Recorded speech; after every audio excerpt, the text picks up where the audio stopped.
Welcome back, everyone, to another episode of the Nick Cage Fight Podcast, where every once in a while we have to delve into some cosmic horror and see a slightly lackluster Nick Cage performance. I don't know if I'm legally allowed to say that, but it doesn't actually detract, I think, from the movie in any significant way. I am one of your hosts, Josh, joined as always by Ryan. Just Ryan. That's it. We're Just moving me. forward. It's me. Yeah. How are you doing, Ryan? I'm doing all right. I'm Perfect. prepared to have my sanity absolutely destroyed, fractured into a million pieces. Yeah, having sanity in this economy, it seems unlikely. With the So, yen how it is, my God. so yes, unfortunately, Rich is still on sabbatical. Being Works. dead, being Yeah, a ghost. yeah. Well, He's haunting the podcast now. that's how I want my death to be described. It's like, where's Josh? He's on sabbatical, permanent sabbatical. Hanging out with Casper. Yeah, there you go. We are here to conclude our synopsis and review of Color Out of Space, the 2019 unrated Nick Cage film, which I was pleasantly surprised by. So, where we last left off, which actually was the off ramp for the entirety of the film, as far as shit really getting weird with it, Teresa, the mother, has just cut off her own fingers while chopping carrots. Also, I'm not sure what she was making. There was eggs and there was carrots. Those are the only ingredients we got to see. Yeah, no idea. Me neither. The weirdest quiche you've ever done seen. Yeah, could be.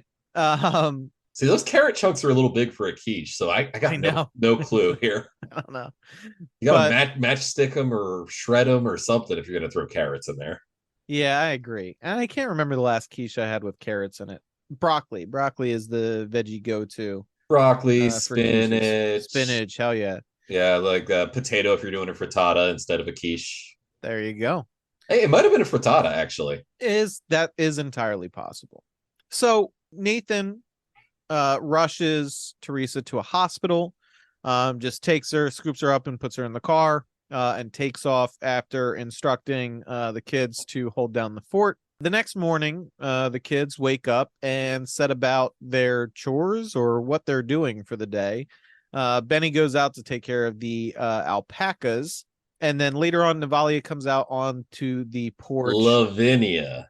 There you go. That's my first that was fuck up one. with the notes. Yep, there you go. Lavinia. I told you I put Navalia several times. I don't know where wild to me. Lavinia is such like it's stuck to my brain so well as a name. It's stuck to my brain too, just in jumble. All the letters got jumbled up. She comes out on the porch later that morning and sees the alpacas wandering about. This is odd because Benny was not supposed to allow this to happen, but Jack is sitting and on the lawn facing the well and whistling at it. Lavinia sits down near him and asks what he is doing, and Jack says the man in the well is talking to him. Lavinia sort of chalks this up to kid shit and goes, but she seems a little perturbed. And then she goes to walk away and she hears a different pitched whistle coming from the well itself. She goes inside, and I appreciate just noping the fuck out of that situation. But her cell phone rings and she answers it, but she doesn't get anything but aggressively garbled noises. We cut to Nathan in the hospital, who is the one trying to call her, who's getting the same result on his end of the line. We cut back outside to Jack, who approaches the well, and down in the well, we see something stuck to one of the walls. It is a weird pulsating rock-like thing that my wife thought looked like a toad of some sort until we got the closer look, and she was like, that's not a fucking toad. And then we get a shot from the perspective of the weird rock thing looking up at Jack, and it's all wild colors, primarily magenta. And then a magenta mutated looking praying mantis comes out of the well. It's got, instead of two big compound eyes, it's got a series of tumorous looking compound eyes and a stinger on the back end. Praying mantises look relatively menacing already. This one looked super. What are you talking about? They're cool little guys. I think they're awesome, but they're also one of like the One of the Most most Pokemon looking ass bugs. exactly. You know what I'm saying, I know what you're right? Like saying, yeah. There's a reason why Scyther's my boy. yeah, exactly. So this mantis eyeballs Jack a bit before flying off. Also, this is where and it's done relatively subtly in these scenes, but it becomes quickly apparent what's happening. Every time we get a shot of the front lawn at this point, there are more and more of these pink magenta flowers around. Lavinia goes to try and do the dishes, including rinsing off the knife that is still covered in her mother's blood. Um, Grody, real grody. yeah, I don't know if you've ever cut yourself and the knife and like left the knife in the sink to clean the next day after you bandaged yourself up. That actually gets really gunky. Like it's hard to clean off. yeah, dried blood is a bit of a problem. Yeah, I have cut the tips of my fingers off enough times to know you always got to use the claw grip. Always, yeah, always got to use the Always. claw grip. Also, for me personally, and I don't know what it is about it, cuts on my fingers, especially deep ones, they make me go woozy and occasionally lose consciousness. I don't know what it is about it. My problem is Fingers. it always happens when I'm cutting peppers. So Hmm. I get not only the cut, but there's capsaicin in there too. So my hand Ah, feels spicy. yeah. So I have I have a scar on one of my ring fingers right on the first knuckle, and then I have a companion scar through my right eyebrow Oof. because when I was a teenager, I dropped a porcelain food container and thought my reflexes were fast enough. They were not. Oh no, yeah. Instead of catching it, I shoved both of my hands into a bunch of shards of porcelain, which resulted in one very deep cut. And so I rinsed it off in the sink. I thought I am handling this very adult like for I think I was 13 at the time. Yeah, yeah. And then the last thing I remember was turning away from the sink and then waking up on the couch with blood in my one eye. I apparently took a digger directly into the corner of a wall. Oh, Yeah. yeah, that's brutal. Yeah, I've never actually gotten like the deep cut into the finger. It's always the tips of the finger I take off with a little bit of the nail. See, those get me too. The first time I realized I'm weird about injuries to my fingers was like the Lancet test in like junior high, and they're like, "We'll tell you your blood type." And they poked my finger. I'm like, I do not feel well at No, all. yeah. So anyway, Yeah, I don't do good with needles either. So yeah. so I've been fine with them in my older age, but I always put down the like call it the fainting bar. Just like, hey, heads up, sometimes I get woozy. And they're like, all right, let's put down the desk bit for you in case you want to Yeah. flop. So anyway, Lavinia has a bit of a an issue while doing this. She's cleaning the blood off the knife, which is going fine, but then we get she starts reacting physically. I believe it was tied to the sound that she was mentioning, but then she sees and we see as the audience the sink filling with bloody water, which starts to overflow. She gets another call from her dad, but it's more indecipherable, angry sounding garbled Yeah, voices. angry being the key word here because she seems to believe that he's yelling at her Yeah, it's unfoundedly, it's explicitly aggressive, but indecipherable. And then she runs to the bathroom and proceeds to throw up. which Um, fair. yeah. So Ward shows up at the front door at this point. Lavinia answers, explaining this is not a good time. She doesn't feel well. And Ward's like, hey, by the way, I tested the water from Ezra's and there's something fucked up about it. I don't know what. We're going to send it to the bigger lab, but I don't recommend drinking the water because something's up with it. She's like, that makes sense to me. Gotta go. Got more throwing up to do. So she runs off again, and Ward is left, and he sees Jack staring at the well.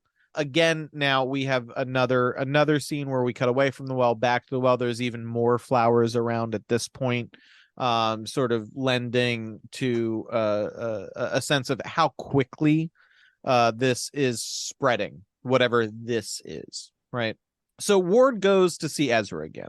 And when he arrives at Ezra's little wizard hut, which is one of the coolest set It pieces in the entirety of the absolutely film. is definitely like the thing that the set designer had the most fun with in the entire movie.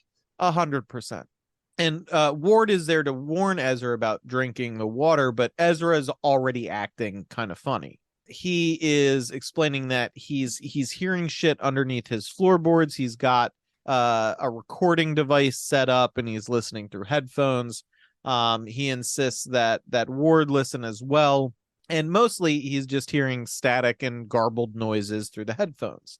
But Ezra explains, no, there's people under the floor. There's aliens under the floor. They came in on the space rock. He's not wrong. He's not correct. So it's funny, and even in cosmic horror, Ezra plays the bit of the frazzled, harried scientist who's dropping papers everywhere that nobody listens to until the disaster hits. But it's done in a cool hippie way. Yeah, I mean, like Chong is a perfect casting for this role. Like, they were like, we need to get Tommy Chong for this role. Yeah, like I could see like Woody Harrelson maybe being another good pull for it. Oh, he would be a good pull for it, but you got to have somebody that seems a little burnout to begin with. Correct. So Ward comments that G-Spot the cat is missing, and Ripped Ezra to a explains, real one. Yeah, Ezra's like, yeah, no, he took off when all this started, man. And so Ward cautions him again, stick to bottled water. And by the way, I'll keep an eye out for G-Spot, where Ezra's prescience is put on display again when he says, if you see her again, man, I don't think you'll recognize her, which is very accurate. So now we cut to Nathan and Teresa on their way home from the hospital, where a bizarre creature darts in front of their vehicle on the road that they stomp on the brakes to avoid. Nathan is more concerned with what they actually saw than Teresa was. Teresa tries to call the kids again. Again, this doesn't really work out. There is the cell phone, one of the cell phones of the kids sitting and ringing on the table with no one around it. We get a shot of the home. Jack is still sitting out staring at the well. The family dog comes to sit near him, and they both hear a whistle, and magenta glow comes out of the well.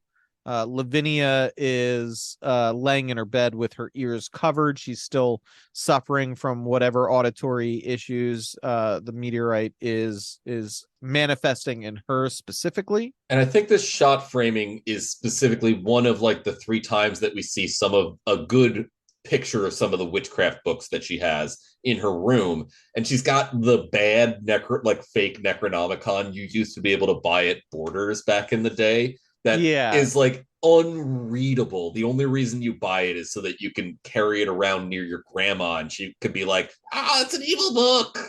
Or you can tell your friends at school you're a witch. Yeah. That's exactly it's a prop. It's not a real fucking book. Agreed. So at this point, Lavinia gets up and goes. She basically starts wandering through the house, but she sees through Benny's open door. His computer screen is freaking out. It's staticky. You get the magenta color flowing over it. She walks in and sort of stares at it. And then Benny comes in and is like, "Why are you in my room?" I feel like they could have done a little bit more with this. The interaction with the comet or meteorite or whatever and technology. I mean, we get that with the cell phone interruption. We get that with the computer itself, but I feel like the computer was like a missed opportunity in this. They dove in heavy with it late on as far as the TV is concerned. Right, yeah. But yeah, the internet they glossed over a bit, other than to say that the meteorite is fucking with Wi-Fi, cell signal, shit like that. But you know what it's not fucking with? You know what the color is not interrupting? Unfortunately, our regularly dollar bills, y'all. Breaks, baby. Yeah, cash rules everything around me. So we gotta get the ad break in there. Get that money. If you hate these ads and you have a little green to spare, for just $12 a year, the cost of one Starbucks coffee a year. Exactly. You can get all of these episodes ad free at our Patreon. What's the Patreon? Patreon.com/Nick Cage Fight. I'm gonna memorize it one of these days. Anyway, here, listen to some ads.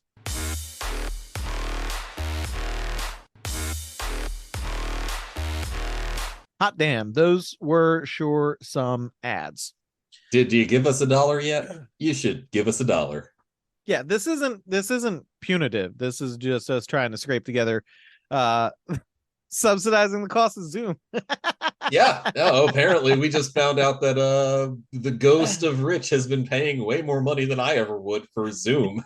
Yeah, I gotta look at our balance sheet one of these days. Yeah. Completely underwater.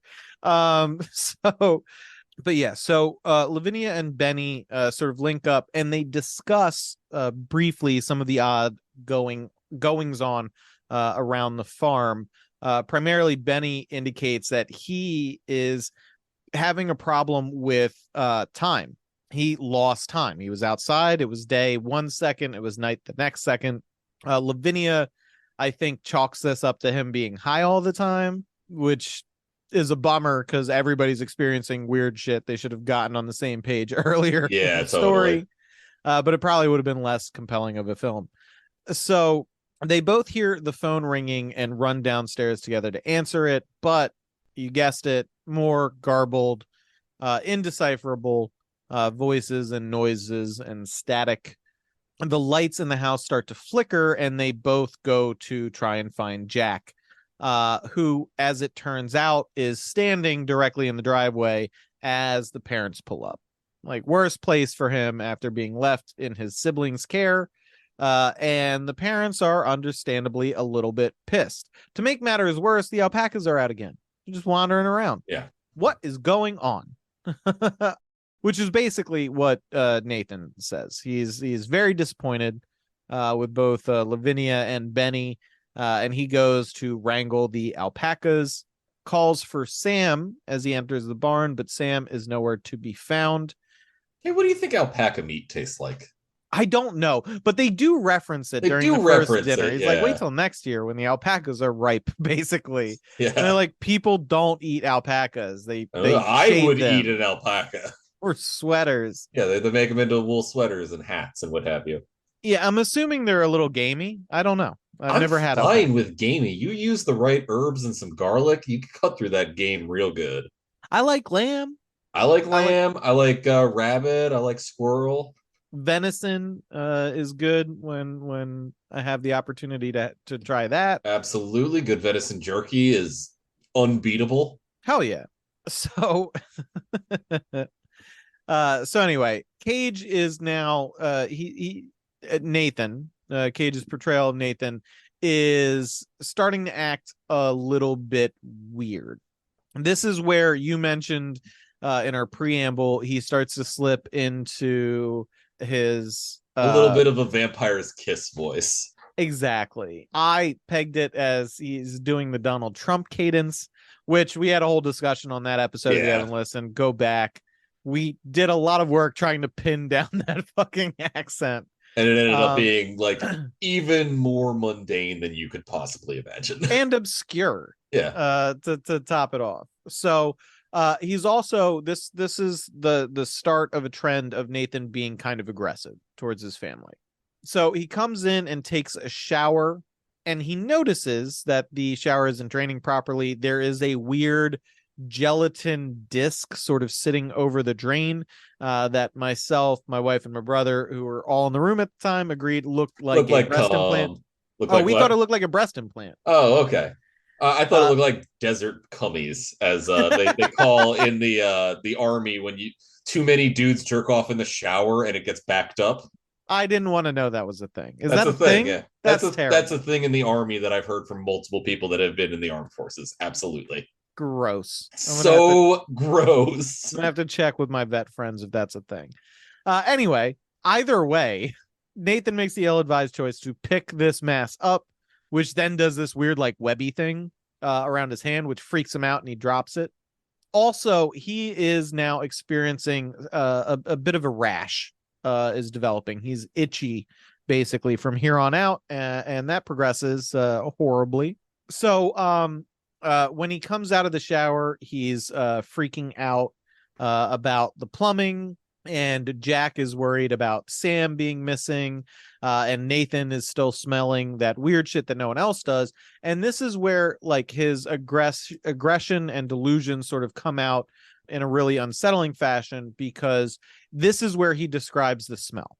And he describes it as exactly like the cancer ward that his father died in, going on to Teresa, who's like, you know the smell. Ugh. Which again, Very untactful. yeah, not he's clearly not in his right mind. Who, like, his character up until now has been very loving and caring about his family, trying to make his wife's favorite dish, being invested in what his kids are doing, and now he's being very uncouth as far as describing the smell. So tone deaf at the very least. So the next day, Nathan is working in the field, and there is purple plants and bugs everywhere. But his tomatoes are not only gigantic, but Nathan explicitly comments that they are a month early. So it's pretty apparent the meteor, alien, whatever is going on, and definitely affecting the flora and fauna surrounding this particular patch of land. And this is pretty spot on from the original story, too. One of the first things that the Gardner family notices in Color Out of Space, the Lovecraft story, is that the crops are growing way faster than they should. Yeah. So Teresa is working on her investment portfolio pitches, but the internet connection sucks and she gets cut off from a call with a client about it. She comes downstairs to start yelling at Nathan about it. Now she is acting aggressive as well. Nathan is completely preoccupied, and we get a great unhinged Nick Cage scene where he starts biting into a bunch of pieces of produce one after another and then spitting them out, saying they all taste like shit, and then windmill dunking them into the trash can as Teresa's screaming at him about the Wi-Fi. Pretty solid performance from everybody on screen at the time. So at this point, Nathan makes a bourbon, and the focus from here on out with his bourbons is the contaminated ice that he's making them with. They look like that sheen you see on an oil slick, prominently featured in every shot of the bourbon going into the glass over the ice, and really driving home that consuming this water is a key factor in all of these characters experiencing the impact of the meteor and the subsequent alien influence. All right, now I do actually want to bring up something about the growing too fast vegetables. It really reminded me of a plot point from an anime called Mob Psycho 100, where the psychic character realizes he can channel his energy into seeds and cause them to grow immediately, basically.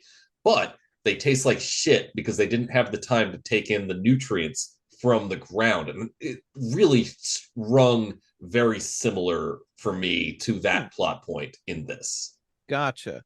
I can see that. I think maybe in this particular story, it's about the alien nutrients more than the lack of nutrients, but who knows? I think it's like the supercharging of the growth process causes them to not take in the nutrients they need to be all good and tasty. That's true as well. So he sits down to watch TV after pouring his bourbon, as one is wont to do. And we get to see a campaign commercial for the mayor who's talking about this reservoir project. And Nathan is scratching at and looking at his arms, and they look bad. They look like chimpanzee skin. It's like or a severe burn victim. It's gone from a mild rash to insanely bad, in the same way that cop that got shot in the leg in 211. The one that looks like a ghost 2 minutes after he's been shot. It's like in a the leg. Flesh wound, and then they cut back to him. You're like, oh shit! Yeah, this man's actually dying.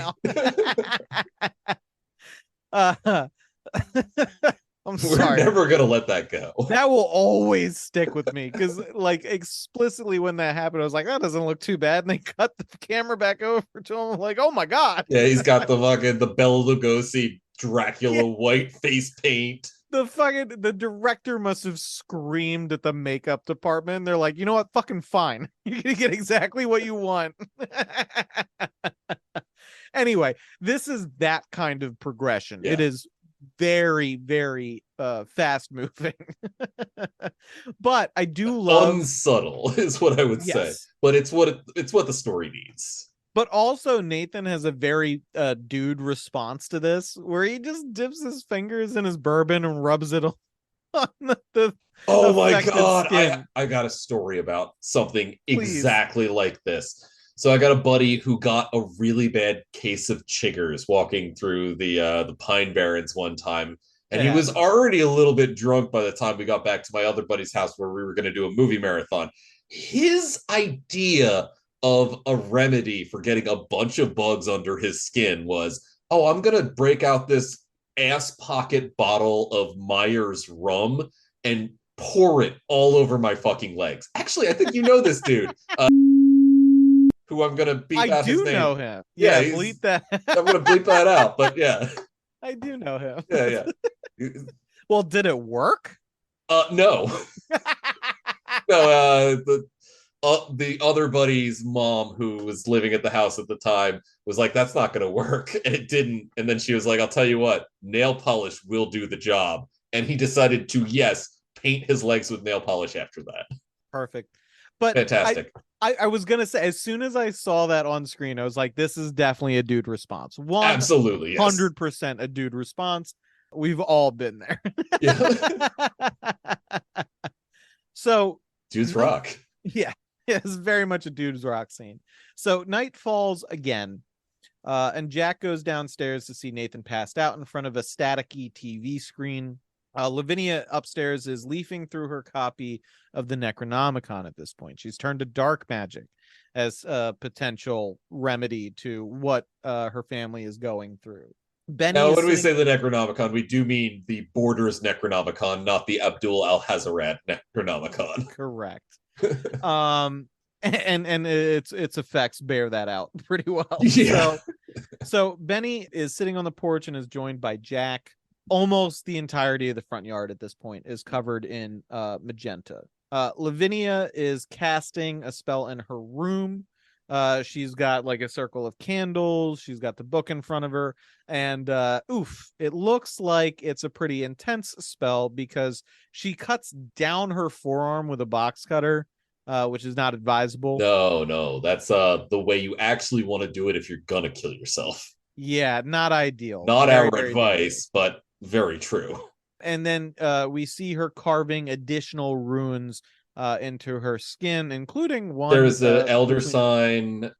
Shit, I can't remember the name of the other one. There's the tree branch, and then there's the eye with the star around it. Yeah, and then on her head there is like that diamond-ish, like half odal. Yeah. But yeah, she goes ham with a box cutter. Benny and Jack, meanwhile, walk out into the yard towards the well.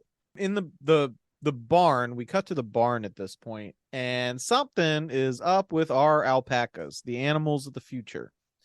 Quite literally now. Yeah.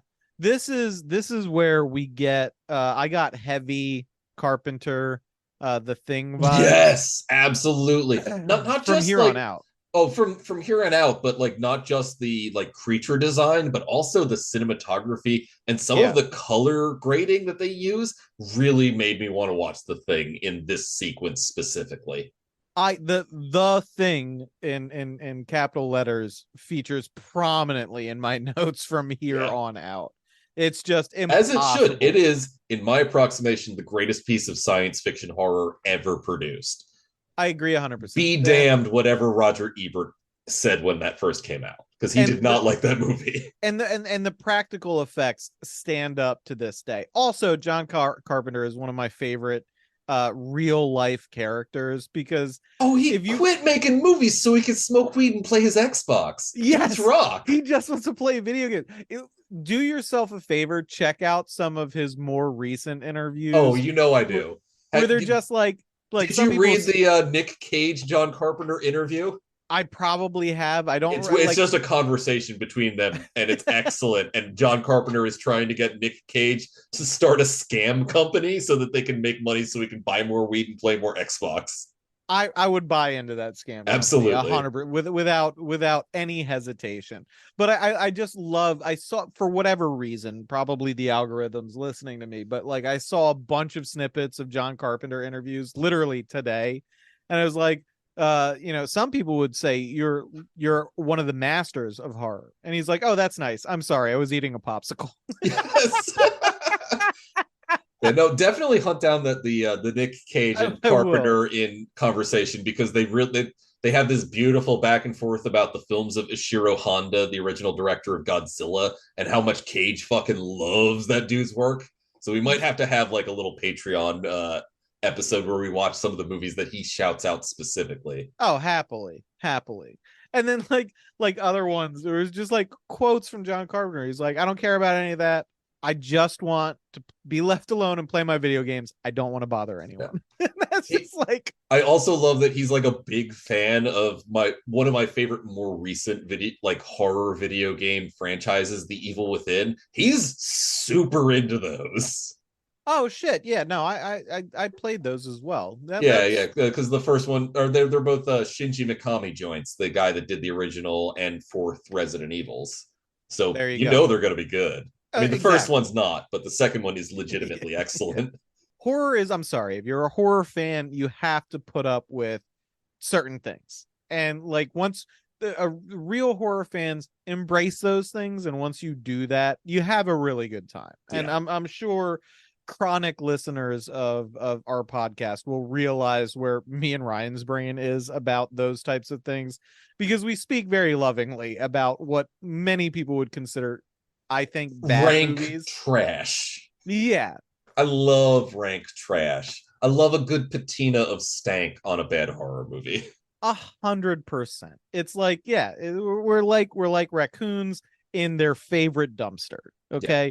So I'm more like an opossum everyone, since I can't get rabies. there you go. I love eating ticks. But yeah, no. So very much The Thing inspiration from here on out, which if you're going to take inspiration from something, take it from one of the fucking best.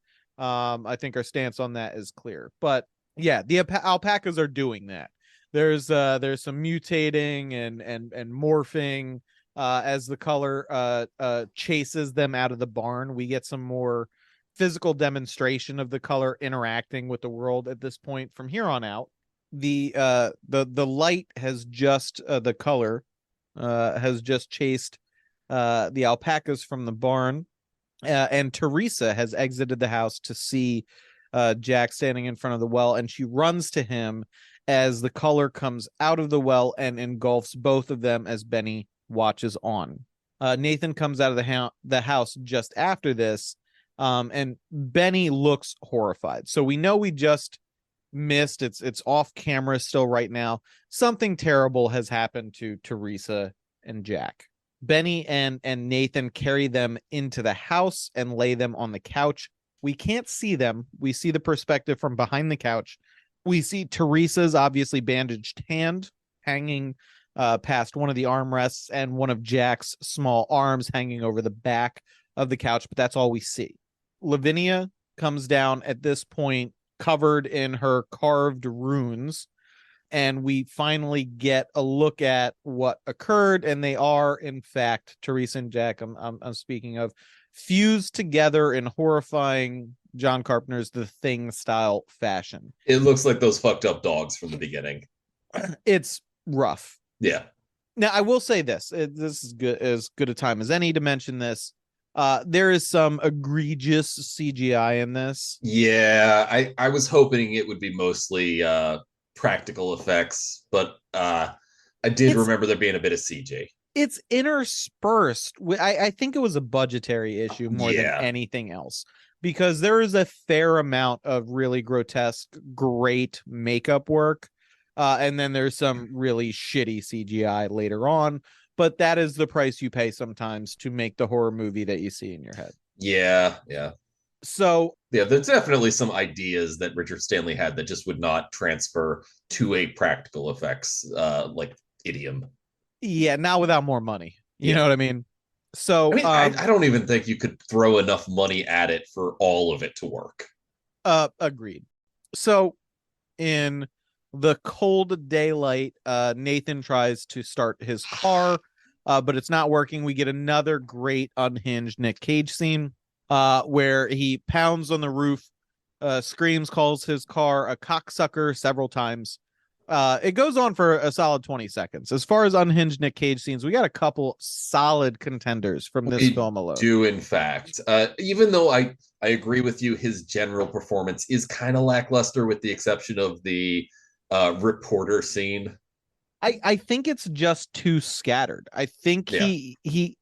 I think he was going for, I don't know that it got chopped up on the cutting room floor, which is what made it seem disjointed, because Cage is the right pick for this. Yeah, totally. A normal, and he plays the straight guy in the beginning very well, and it's just the unhinged aspect seemed disjointed in a way that was a little jarring, Mm-hmm. and not as smooth as you'd anticipate. So I'm going to probably, in a biased fashion, chalk that up to editing issues, maybe picking and choosing between a couple of different versions of the scenes, and it just coming out a little more puzzle work It or could be patchwork than anticipated. editing. It could also be directing, since Richard Stanley has not directed an actual feature film since The Isle of Dr. Moreau, as the Yeah. ghost of Rich mentioned prior.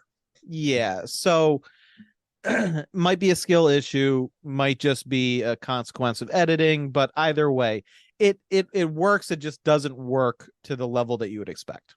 So, criticisms aside, at this point, the front lawn that we get a pan of as Nathan exits the car looks like a full-on alien landscape at this point.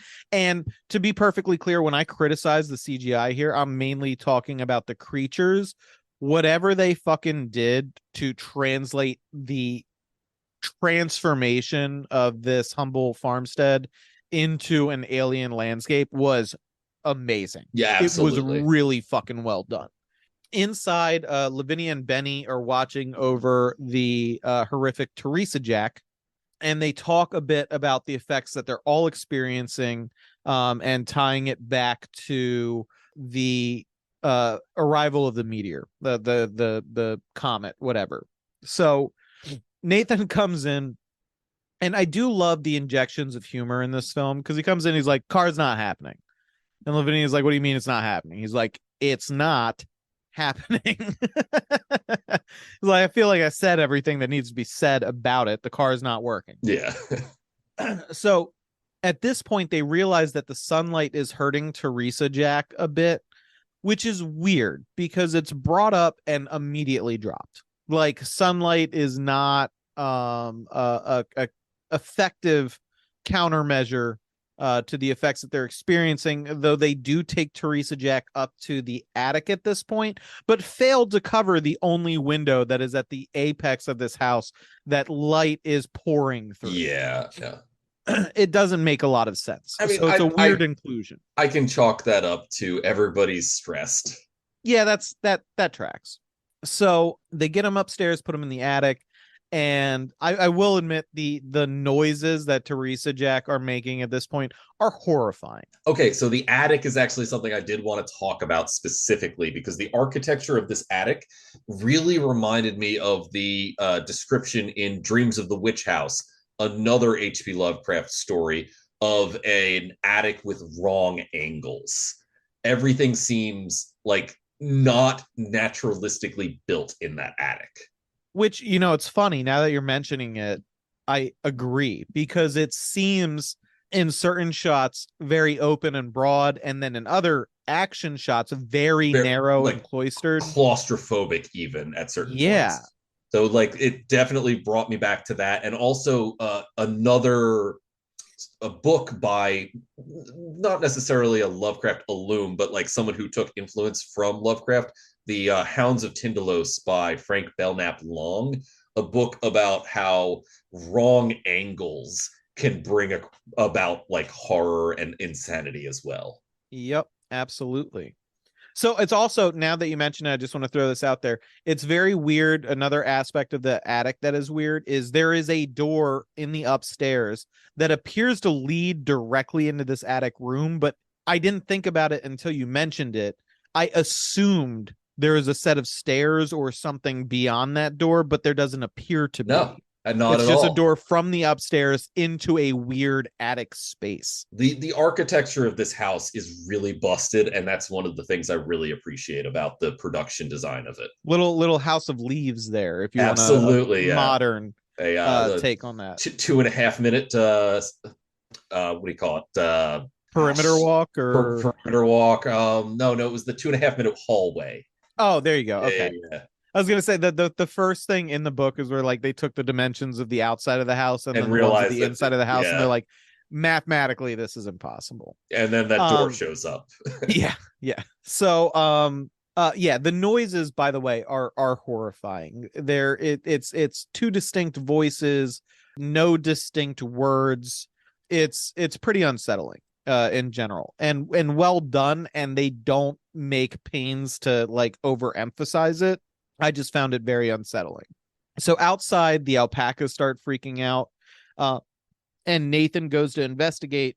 But one of the first wise decisions he's made thus far, he brings a shotgun with him.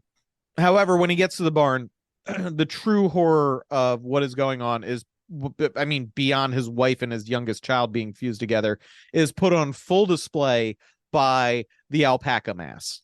It's a good mass. It's everybody tells you the alpaca mask can't hurt you, and then you just picture that scene in your head and you're like, I'm fairly certain it could fucking hurt me. And so obviously some more the Thing influence here to the umpteenth degree, but we get not so much an unhinged Nick Cage scene as an unhinged film scene where Nick Cage blows this away with a shotgun that he reloads, I think, 3 times. It's a double-barreled shotgun. And he shoots, reloads, shoots, reloads, shoots, and does that one more time.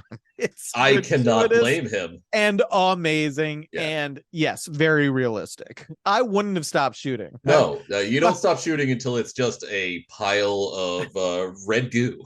Some say he's still there shooting to this day. So covered in gore, Nathan sits and has a good cry. And then in the attic, this was one of the most disturbing scenes with Teresa Jack, in my opinion. Lavinia has gotten them water that she's put in a bowl, and Teresa is lapping out of it like a dog. Yeah. And it is, I'm like, what the fuck? Mind-breaking shit that is up there. It is a solid visual depiction of where I would have been like, I'm out at this point. I would have just started running. Yeah. Until my heart exploded and I collapsed and was no longer burdened with these images in my brain. So Nathan comes back into the attic at this point. Also, by the way, just quick aside, Benny does like demonstrate that he has hit his breaking point, which I do not fucking blame him for. That is where I would have punched my own ticket as well. So Nathan comes up covered in blood, and he tells Lavinia and Benny to go downstairs.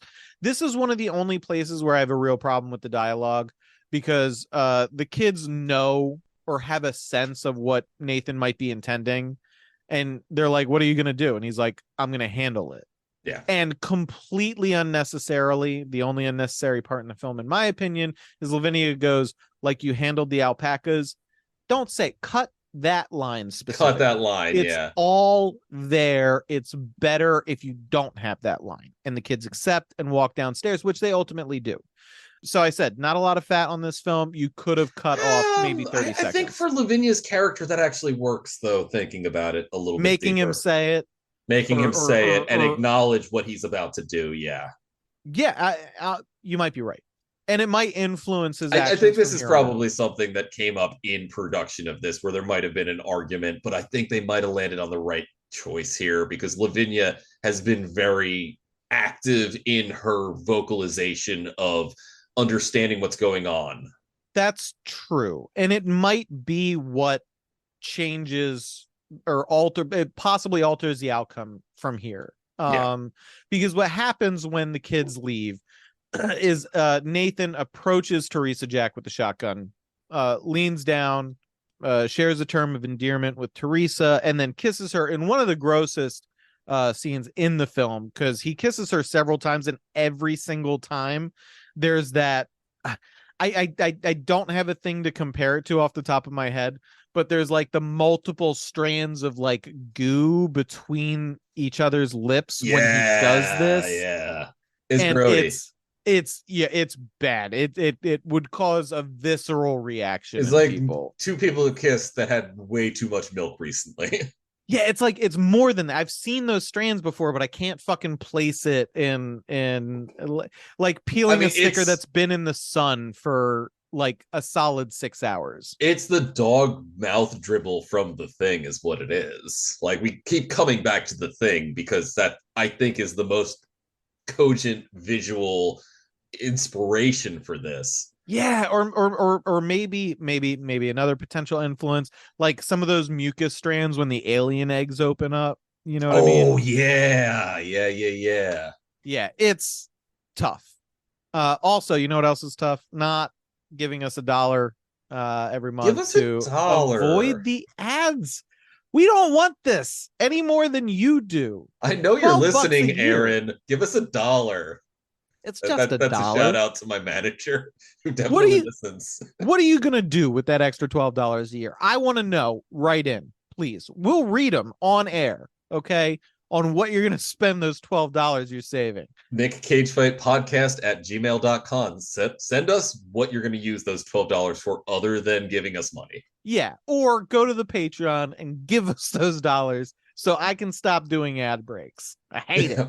I hate it too. I would prefer it if like fucking Chumba Casino paid us to give them like actual ad reads. I'm gonna start emailing some folks and just being like, for whatever our current ad revenue is, we'll do live ad reads just for you every episode. Yeah. Here's our metrics. Fucking figure it out. It's not going to be a big check. You could pay us out of petty cash. It'd be a more interesting 3 minutes than the ad break that we actually get generally. Agreed. Meanwhile, here's that ad break.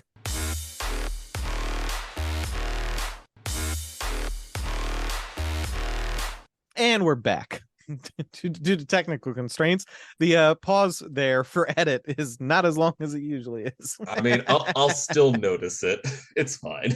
So Nathan does not, in fact, shoot Teresa Jack at this point. He tells her that he's going to go out there, he's going to find her help, and then they're going to take that trip they've always talked about. So I'm assuming to France because she really likes cassoulet. Well, he talks about a couple of places. They're gonna globe hop a bit. He wants to go to the Greek Isles. She probably wants to go. He does explicitly mention Paris, and then he does explicitly mention the Greek Isles. So we cut to Ward at this point, who is sitting outside the mayor's office, listening to her raging about the water being contaminated, screwing up her plans for this water processing plant or whatever. And when he gets sick of listening to this and leaves, the sheriff calls him over and shows them in the back of their truck, there's a bunch of like mutated dead animals and that they were all found by the Gardner place. And we do see, in fact, Ezra's prediction, G-Spot is amongst the twisted remains of these animals, identifiable by the bell on his collar or her collar. Her collar, yeah. I'm assuming her. The real cat's name was Lucifer. So that does not give me an actual gender for the cat. I think they do actually gender G-Spot in the film. Okay. So that night, Lavinia and Benny are planning to flee from the farm on Comet. Benny goes to retrieve the tack for the horse from the barn, but the horse, we get like a little zoom in on the eye and we see that magenta flare. It's also got the fucked up double iris, doesn't it? No, I think you're thinking of the alpaca scene. I'm thinking of the alpaca. Okay. Yeah, this was just a glint, because what I think it was is Comet getting spooked by the color coming for everybody and takes off, because Comet does take off and we see Comet again a little bit later unmutated, and we don't ultimately, spoiler alert, learn Comet's fate. But the last time we see Comet, Comet is still a regular horse. I definitely got that mixed up because that double iris stuck in my mind so heavily. Oh, they did it a couple of times during the alpaca scene. Yeah, yeah. So Comet takes off, and Benny and Lavinia are like, now we've got to flee on foot. That kind of fucking sucks. But Benny thinks he hears Sam, the family dog, whining from the well, and makes a bad fucking choice. He rushes to the well, asks Lavinia to hold the rope. He's going to go down and save Sam. The water at the bottom of the well at this point is like frothed over like sewer water. It's clearly fucked up. Lavinia begs Benny not to do this. He does not listen. And wouldn't you know it, the well starts to glow magenta. And sure enough, the flash increases, and we say bye-bye to Benny. Benny disappears. Farewell, Benny, the least developed character in the film. A little bit of a shame. So Nathan then shows up and drags Lavinia away from the well. He is acting very aggressive again. He shoves her into the attic and locks her in and tells her to feed her mother. Ward and the sheriff at this point are driving towards the farm. Comet, this is the last time we see Comet, passes them on the road, fully intact and unmutated. Ward comments that that's Lavinia's horse, and they turn on the sirens and rush towards the farm. Nathan pours another bourbon over his contaminated ice. He actually pours two, and sets one down by the couch. That's what he gets for ruining perfectly good bourbon with ice. Although it's Texas bourbon, so it's probably bad anyway. So he starts talking like Teresa is there with him, maybe more of the members of his family, but he is primarily talking about that vacation they were planning to take. The TV fades to magenta static. It's a shame. This would have been a great spot to throw in a Cheddar Goblin commercial. Totally, yeah. So Lavinia finally stops struggling with the attic door, and Teresa and Jack have gone full on the thing and is a giant like spider-like abomination that is pretty sprightly. Here's the egregious use of CGI, but what are you going to do? Ward and the sheriff get to the house, knock on the door till Nathan answers. Cage goes, he's been campy for a while, but he's super campy at this point. Yeah, this is where he's in the absolute throes of his vampire kiss voice. Yeah, he is unhinged, saying that when they're asking where his family is, he's like, they're all here. They're all here. The living room, which is clearly empty. Lavinia screams, and Ward and the sheriff rush up to the attic. They bust in, and Teresa, Jack, full monster mode, is crouched over Lavinia, drooling on her face. And then Teresa's head gets blown to pieces by a shotgun. I assume initially, like we're supposed to, I think it was the sheriff, but the camera pans over and we see that it is Nathan who fired the shot. He then calmly walks up, puts the barrel against Jack's head, and shoots him too. He turns around with a smile on his face to Ward and the sheriff and says, "They're not my family," and then walks out of the room. Pretty unsettling. Ward carries Lavinia outside, where the color is just swarming out of the well. Nathan on the porch raises his shotgun. This part was a little bit confusing. I wasn't sure if he was pointing it at the color indiscriminately, or he was pointing it at Ward specifically. Either way, the sheriff mistakes this or correctly interprets it as a threat to Ward and shoots Nathan in the chest. I think it might be the threat towards Ward because Nathan's lost his mind at this point. True. That's if I was running this as a Call of Cthulhu adventure, that's how I would play it personally.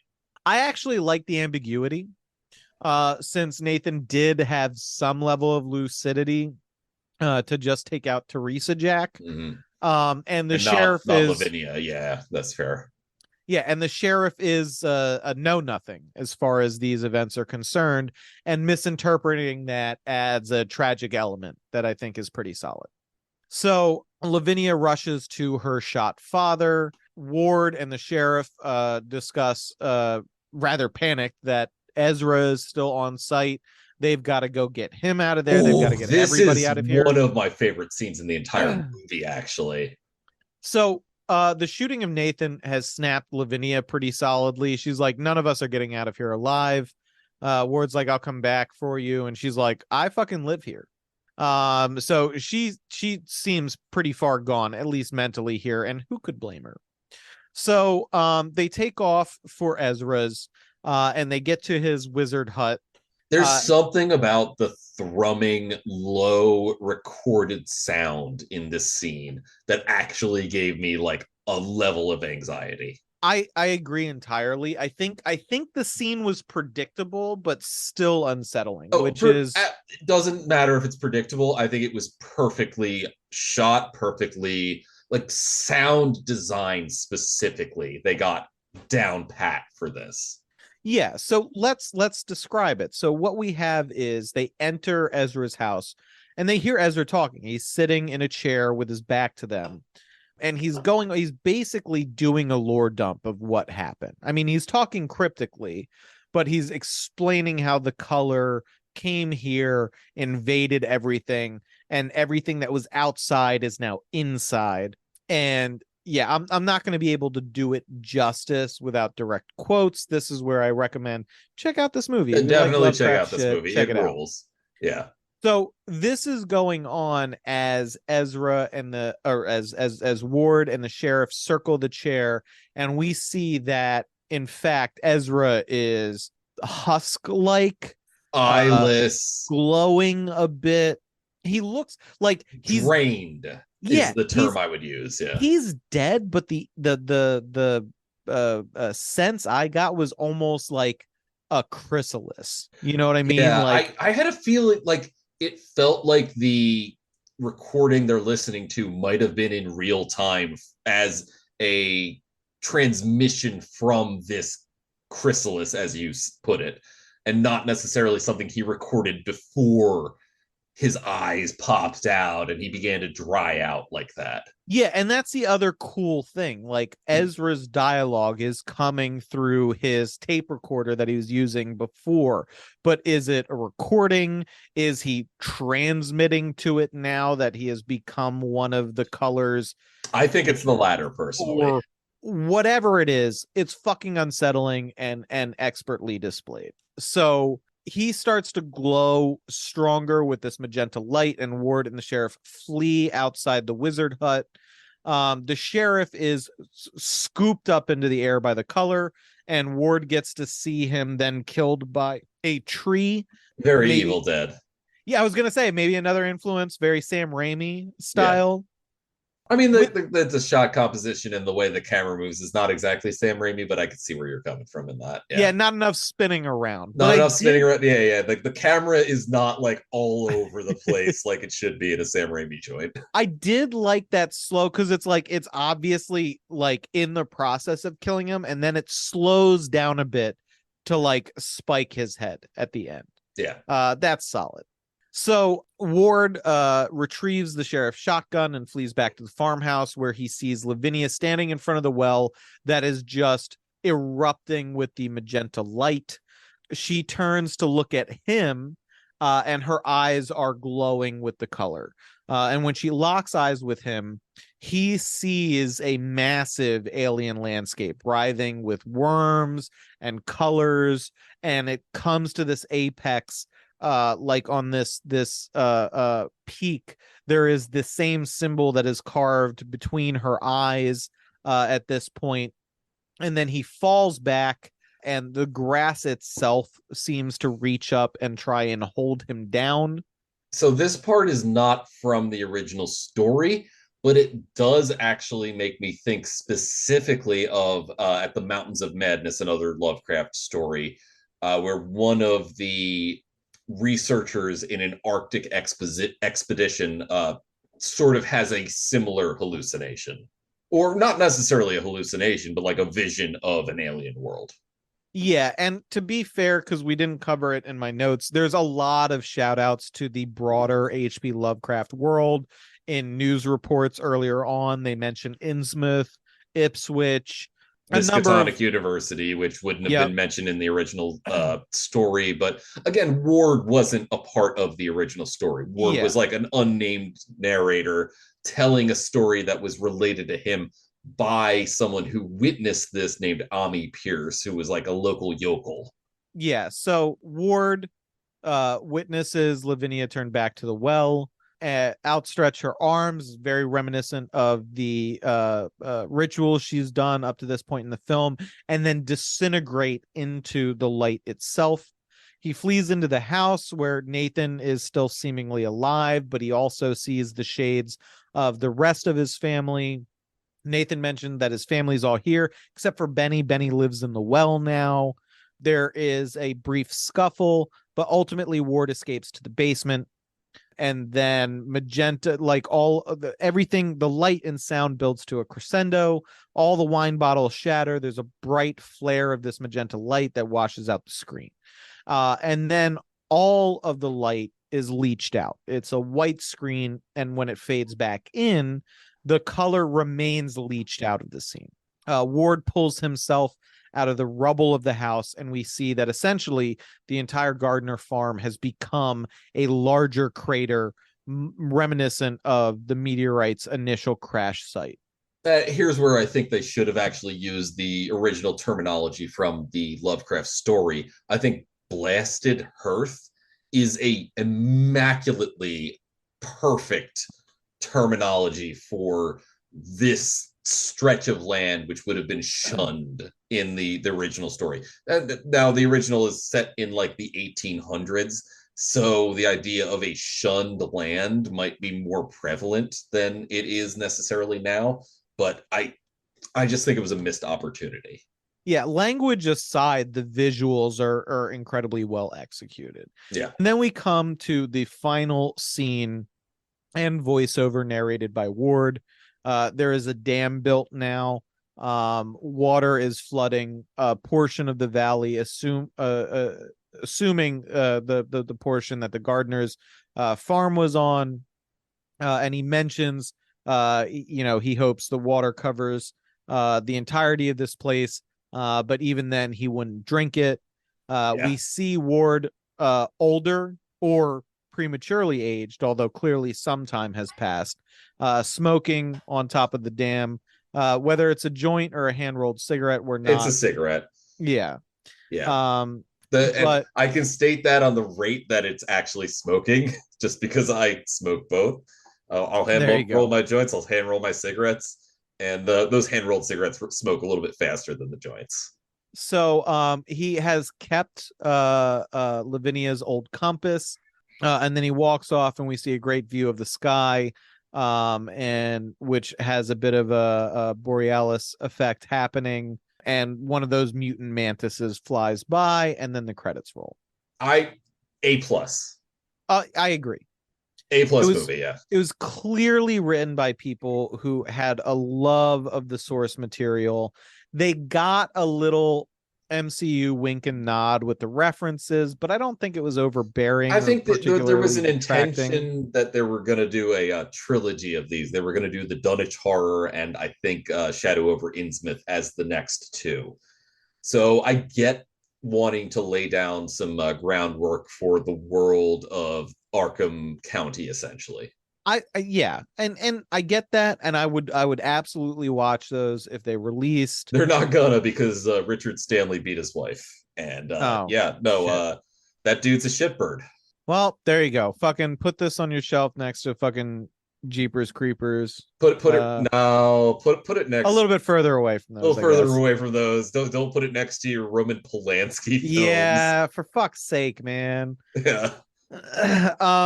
But all things considered, I thought this was it seemed like a labor of love.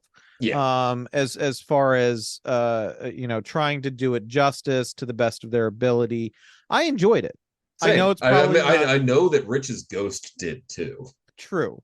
I don't know if it would necessarily be up everybody's alley, but if you like cosmic horror, there is a limited venue that you can partake in if you're not just delving deep into the classics. This is a solid modern take.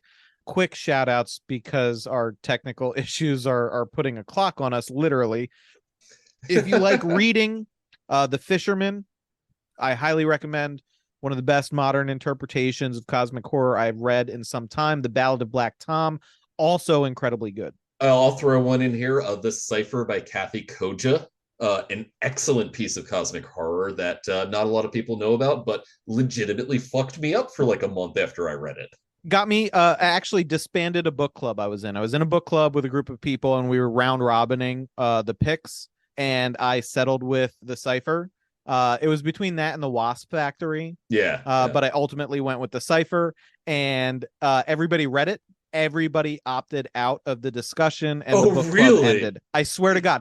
And it's incredibly gross. I love it so much. My only Twitter claim to fame is I tweeted that story, and Kath Koja liked it, and I think awesome. Responded to it specifically. It's hands down one of my favorite horror novels of all time. Absolutely fantastic. I love it when a man has a hole in his hand that he can't explain. Weird holes. Holes. What was it? The fun hole, right? The fun hole. Yes. Yeah, yes. Absolutely. With his, one of my favorite his books. Feral lover that just wants to fuck the hole. Yeah. Whomst amongst us. Who doesn't want to fuck Weird Hole? So yes, that's gonna wrap it for Color Out of Space. This is on my recommend list. I thought it was fantastic. It was a good watch. Very entertaining. Up next, just doing away with any pomp and circumstance because of our clock, we are transitioning out of spooky season and going directly into weird normal shit. Up next is The Croods. Oh, so I forgot that's what we had next. Yep. That is going to be a jarring turn. That is also a man-made horror beyond my comprehension. Yes. In the meantime, while you're waiting for us to do The Croods, follow us on social media. You can find us on X, formerly known as Twitter, at cagefight_pod. We have a Patreon, which is patreon.com/NickCagefight. Perfect. And if you're an uncle and on Facebook, just look up Cage Fight Podcast. You'll find us. So thank you, as always, for tuning in. I hope you enjoyed our review synopsis of Color Out of Space. Join us next time for The Croods. As always, listeners, please, if you take nothing else away from this, take away that we appreciate you. Ya, Shatulu Fatang. Bye-bye.